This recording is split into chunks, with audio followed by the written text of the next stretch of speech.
virus COVID-19 itu bisa menular nggak sih lewat hubungan seksual?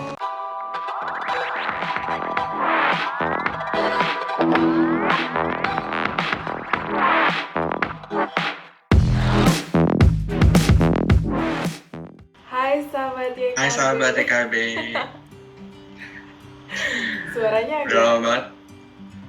Kenapa? Suaranya agak delay ya. Iya, Iya, nggak apa. iya. Nggak apa lah ya. Iya. Tapi ini karena kita lagi syuting dengan cara yang berbeda Dari rumah. dengan kita Iya. biasanya. Mungkin kita udah lama ya teman-teman nggak jumpa karena seperti kalian tahu kita sedang dalam sebuah pandemi. Jadi untuk hari ini aku dan Alvin syuting di rumah kami masing-masing. Iya. Kita Di rumah masing-masing. ya, karena aku dan Alvin ya di rumah aja gitu kan kalau gitu. Kita pengen tetap berbagi sambil tetap mematuhi jaga jarak dan PSBB. Iya, betul banget gitu. Nah, Gitu. jadi hari ini kita akan menjawab beberapa pertanyaan lagi seperti biasanya. Nah, temanya hari ini apa nih, Vin? Kita hari ini bakal bicara soal aktivitas seksual di tengah pandemi. Mungkin teman-teman banyak yang penasaran juga kali ya gimana dampak pandemi ini ke hubungan sama pacar, ke aktivitas seksual. Nah, kita bakal ngejawab pertanyaan teman-teman seputar hal ini hari ini. Iya. Gitu. Iya, karena walaupun dalam pandemi pun kita harus tetap punya aktivitas seksual yang aman ya kan. Iya, Dan bener kita tetap banget. harus menjaga kesehatan seksual dan reproduksi kita. Makanya kita pengen ngobrol ke kalian tentang hal ini. Gitu. Bener banget. Mungkin kita langsung dari pertanyaan pertama aja kalian ya. Boleh? Ini mungkin pertanyaan yang paling sering banget kita juga dapat di Instagram itu pertanyaannya, virus COVID-19 itu bisa menular nggak sih lewat hubungan seksual? Mungkin alias apakah virus COVID ini PMS atau IMS gitu kali ya? Ya itu maksudnya infeksi atau penyakit menular seksual. Iya. Nah, memang teman-teman sampai saat ini belum ada bukti kuat yang menunjukkan bahwa COVID-19 ini bisa disampaikan melalui aktivitas seksual. Jadi infeksi bisa terjadi melalui hubungan seksual. Namun memang ada penelitian yang sudah menemukan adanya sampel virus COVID-19 di feses dan juga di semen cairan ejakulasi. Cuman masih belum tahu nih apakah hal ini bisa mentranslate ke apakah COVID-19 ini jadi infeksi menular seksual atau enggak. Yang pasti seperti yang mungkin teman-teman udah banyak dengar di berita juga, COVID-19 ini cara transmisi utamanya adalah melalui percikan pernapasan. Jadi kalau misalkan teman-teman dekat sama orang 1 meter atau misalkan ngobrol nih kayak gini, percikan pernapasan keluar masuk ke mulut teman-teman, itu merupakan metode transmisi utama dari COVID-19 ini.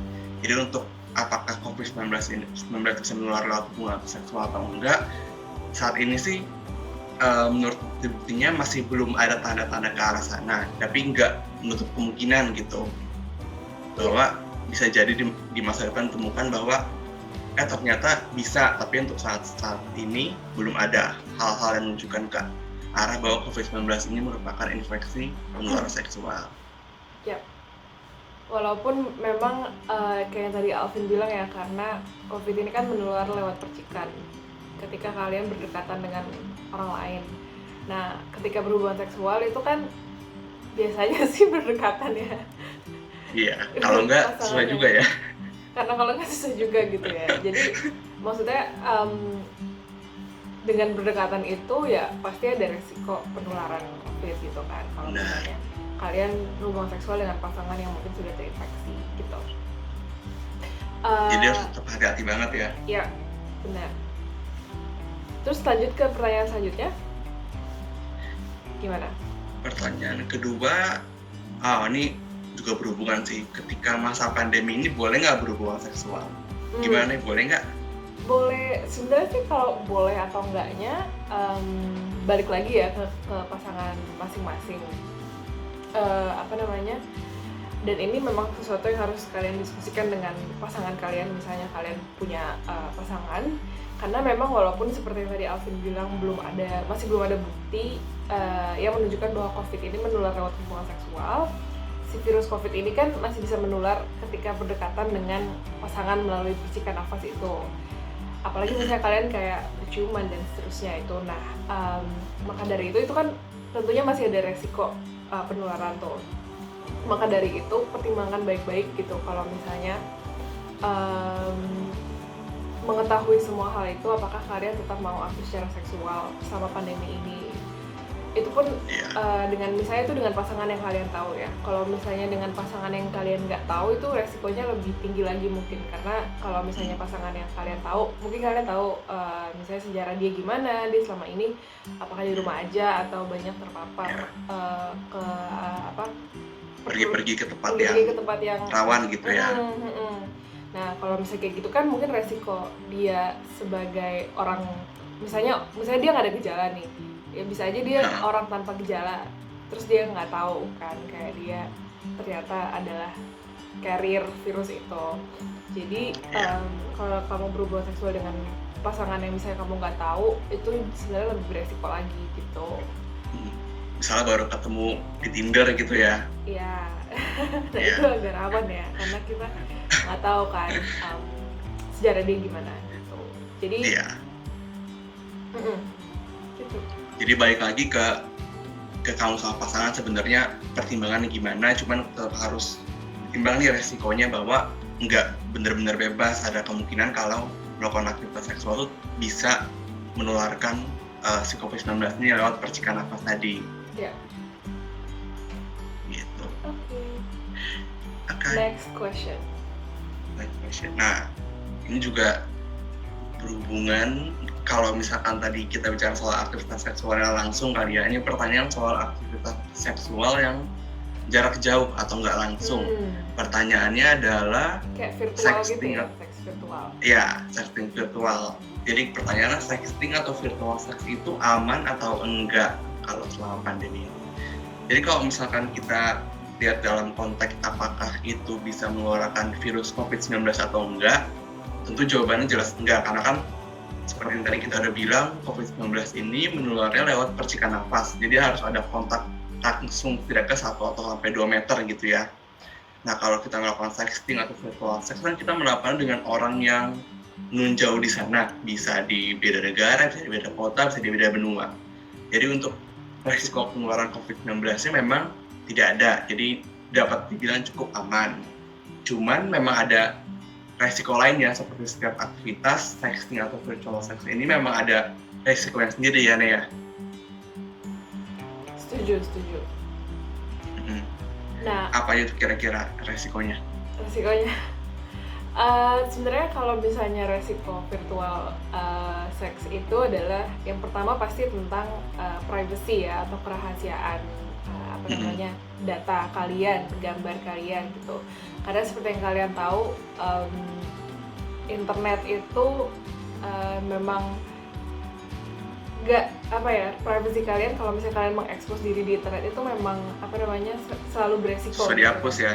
Iya, susah dihapus. Misalnya ada orang yang screenshot atau misalnya kayak melakukan sesuatu dengan gambar kalian atau mungkin teks kalian atau apa dan diupload ke internet, itu akan sulit untuk dihapus secara permanen dari data semua orang gitu. Jadi selalu ada resiko tentang kerahasiaan dan privacy kalian yang bukan tidak sengaja tapi terumbar di internet gitu. Apalagi mungkin teman-teman juga udah banyak melihat kasus-kasus di mana ada video yang bersifat pribadi, bersifat intim gitu ya, misalnya foto telanjang atau misalnya video sedang berhubungan seksual itu disebarkan oleh bahkan pasangannya sendiri atau orang-orang yang tidak bertanggung jawab, yang gimana caranya nggak tahu punya akses ke konten tersebut gitu.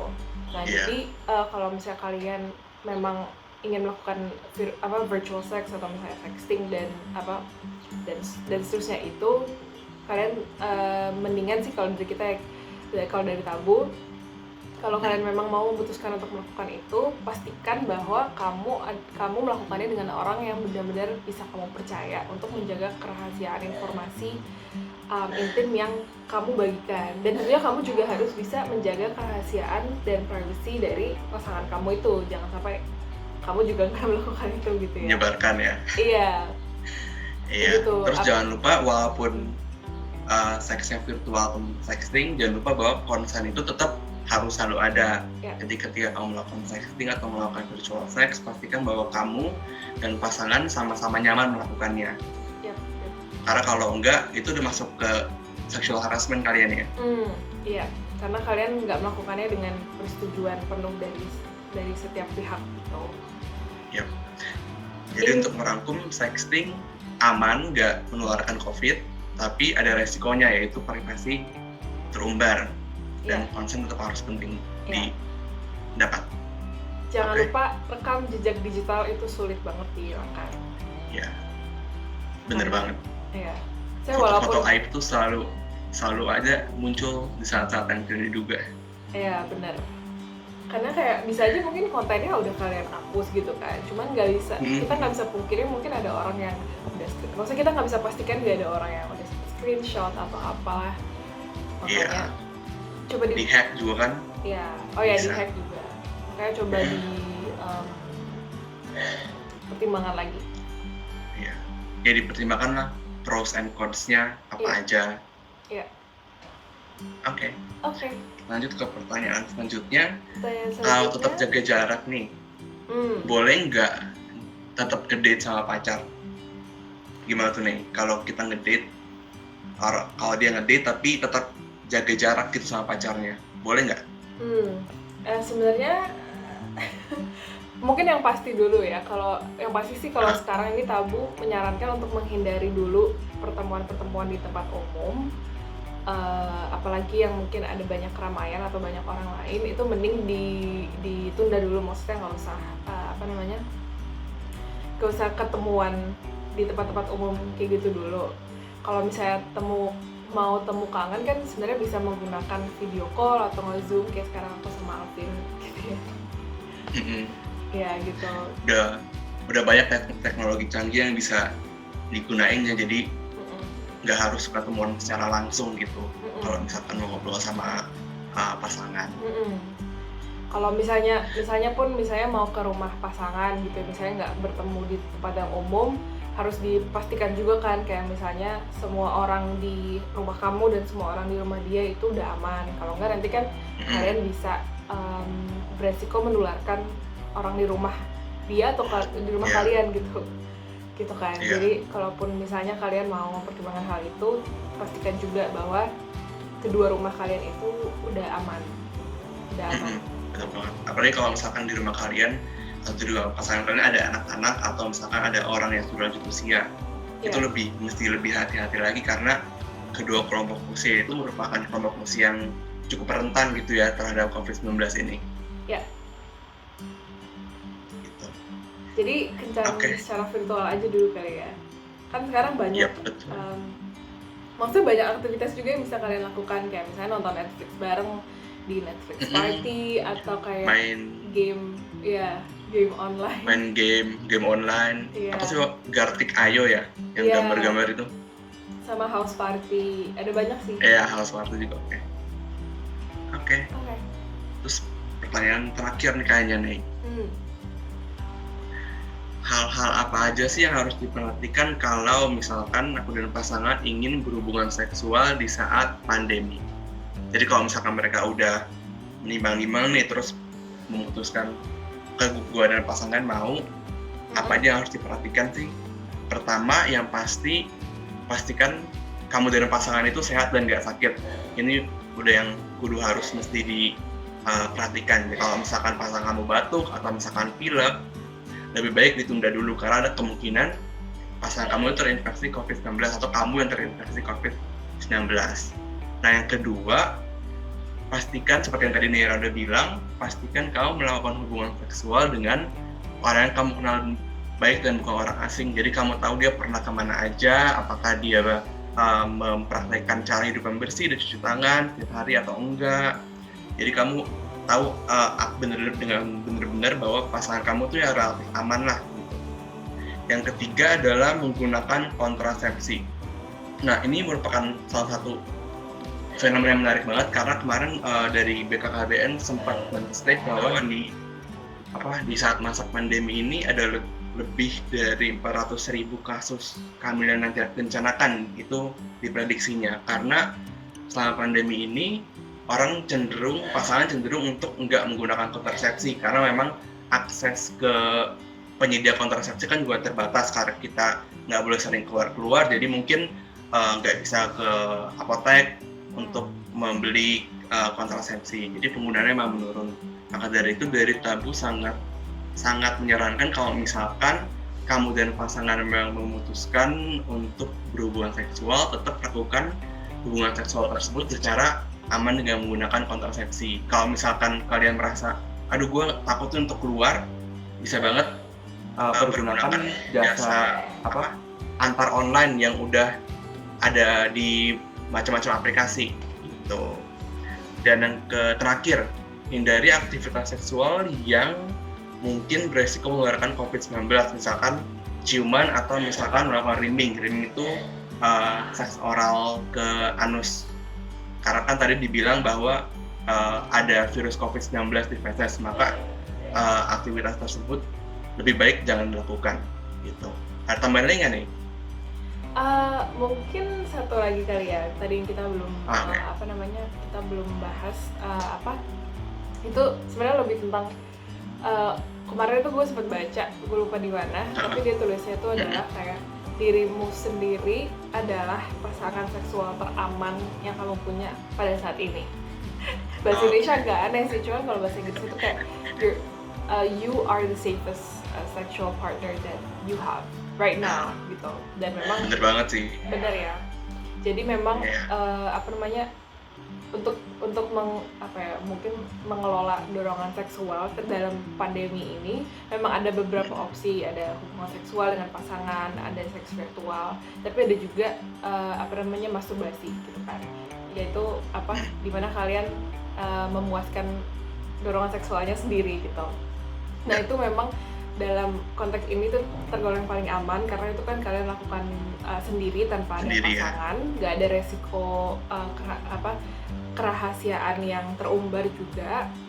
Jadi memang menurut gue sih itu benar ya, tapi mungkin kembali lagi masturbasi itu kan tergantung dengan nilai orang masing-masing gitu loh. Kalau misalnya memang kalian percaya bahwa masturbasi itu tidak apa-apa dan seterusnya, ya itu mungkin bisa jadi salah satu opsi yang aman dalam pandemi ini gitu. Tapi sekali lagi balik ke nilai dan kepercayaan orang masing-masing. Iya, banget. Oke, kayaknya pertanyaannya seputar aktivitas seksual dan COVID sudah habis. Semoga dengan dengerin video ini teman-teman jadi lebih tahu lagi dan bisa membuat keputusan yang lebih bijak ya, yang nggak membahayakan diri sendiri. Iya. Oke, teman-teman. Terima kasih ya sudah menonton. Jangan lupa di like, di komen dan juga subscribe ke channel YKB supaya nanti video-video selanjutnya kalian bisa tetap update. Iya, supaya nggak ketinggalan. Oke, bye-bye. Bye.